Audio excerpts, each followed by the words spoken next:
Bismillahirrahmanirrahim. Assalamualaikum warahmatullahi wabarakatuh. Alhamdulillahirrabbilalamin. Wabihi nasta'inu ala umri dunia wa din. Wassalatu wassalamu ala asrafil anbiya'i wal mursalin Sayyidina wa habibina Muhammadin wa ala alihi wa sahbihi ajma'in, amma ba'd. Yang terhormat Bapak Aditya Prayogi M.Hum selaku dosen pengampu mata kuliah Sejarah Peradaban Islam kelas PAIG, serta teman-teman yang saya banggakan sekaligus yang menonton video ini. Sebelumnya, perkenalkan nama saya Ayu Agustin dengan NIM 2120130. Saya akan mempresentasikan sedikit mind mapping yang saya buat dengan tema lahirnya Kesultanan Besar Islam. Silahkan menyaksikan. Langsung saja, lahirnya 3 kesultanan besar Islam. Yang pertama ada dinasti Safawiyah. Sejarah dari dinasti Safawiyah, pada abad ke-15 Kesultanan Utsmaniyah mulai memasuki daerah orang Persia, mengakibatkan perang Utsmaniyah Safawiyah. Sebagai balasan, pengikut Safawiyah dari Ardabil merebut Tabriz dari Turki di bawah pimpinan Alwan. Safawiyah kemudian dipimpin oleh Ismail I dan di bawah pemerintahannya, Tabriz menjadi ibu kota dinasti Safawiyah dan ia sendiri mendapat gelar Shah Azerbaijan. Kemudian Ismail I berhasil mencapai barat laut Iran dan merebut semua wilayah Iran dari Turki. Pada tahun 1511, tentara Uzbek berhasil diusir. Ketika Ismail I berkuasa, ia menjadikan bahasa Azeri sebagai bahasa resmi. Kemudian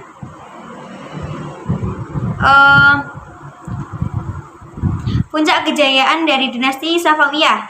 Yang pertama itu sastra, kesenian dan arsitektur Persia mengembang. Yang kedua, perdagangan Iran mengembang. Selanjutnya, keruntuhan dinasti Safawiyah. Yang pertama, surut pada tahun ke-17. Yang kedua, rajanya semakin tidak efisien dan berfoya-foya. Yang ketiga, Iran juga terus diserang. Dan yang terakhir, ekonominya merosot. Yang kedua, ada dinasti Mughal. Sejarah dari dinasti Mughal. Dinasti Mughal didirikan oleh Zahiruddin Muhammad Babur. Kerajaan Mughal merupakan warisan kebesaran Timur Leng. Ambisi Babur untuk menguasai daerah Asia Tengah. Babur berhasil menguasai 3 daerah, dan yang terakhir, masa pemerintahannya digunakan untuk membangun fondasi pemerintahan. Selanjutnya ada faktor kemajuan. Yang pertama, memiliki pemerintahan dan raja yang kuat. Yang kedua, rakyat cukup puas dan sejahtera. Yang ketiga, prajuritnya terkenal tangguh dan patriotisme. Dan yang terakhir, sultannya sangat mencintai ilmu dan pengetahuan. Kemudian ada faktor keruntuhan. Pertama, terjadi stagnasi dalam pembinaan militer. Yang kedua, kemerosotan moral dan hidup mewah di kalangan elit politik. Yang ketiga, ada orangnya lemah dalam bidang kepemimpinan. Selanjutnya ada masa kejayaan. Pertama, pada tahun 1556 sampai 1605. Kemudian 1605 sampai 1627. Kemudian dari 1627 sampai 1658.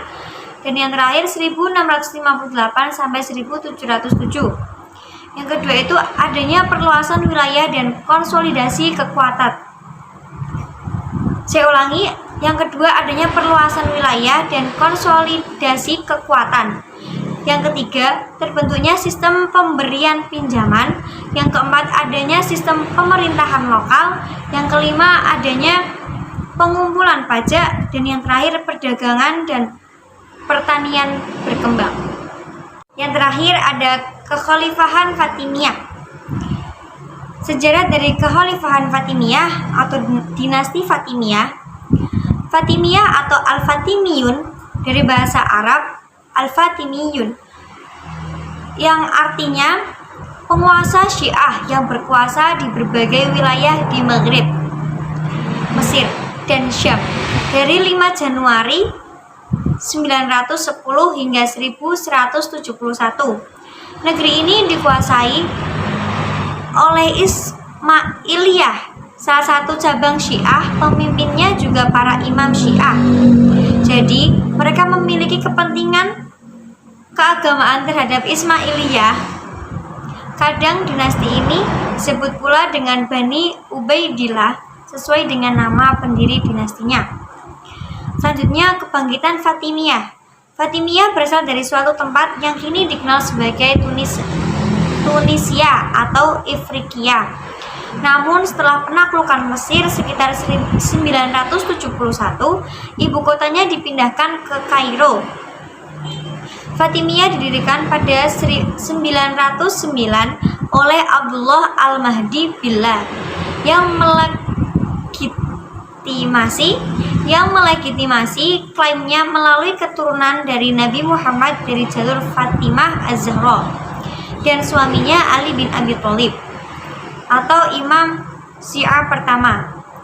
Oleh karena itu, negeri ini bernama Al-Fatimiyun atau Fatimiyah. Dengan cepat kendali Abdullah Al-Mahdi meluas ke seluruh Maghrib. Wilayah yang kini adalah Maroko atau Aljazair, Tunisia dan Libya yang diperintahnya dari Muhdiyah, ibu kota yang dibangun di Tunisia. Toleransi dikembangkan kepada non-muslim seperti orang-orang Kristen dan Yahudi yang mendapatkan kedudukan tinggi dalam pemerintahan dengan berdasarkan pada kemampuan atau pengecualian pada sikap umum. Toleransi ini termasuk Mat Khalib atau Al-Hakim bil Amrillah. Kemudian yang terakhir ada keruntuhan. Pada 1040-an, Ziriyah atau gubernur Afrika Utara pada masa Fatimiyah mendeklarasikan kemerdekaannya dari Fatimiyah dan berpindahnya mereka ke Islam Sunni yang menimbulkan serangan Banu Hilal yang menghancurkan setelah 1070. Fatimiyah mengendalikan pesisir Syam dan bagian Suriah terkena serangan bangsa Turki. Kemudian pasukan salib sehingga wilayah Fatimiyah menyempit sampai hanya meliputi Mesir saja. Terima kasih. Sekian yang dapat saya sampaikan, kurang lebihnya mohon maaf. Allahumma fiq ila aqwamit thoriq. Wassalamualaikum warahmatullahi wabarakatuh.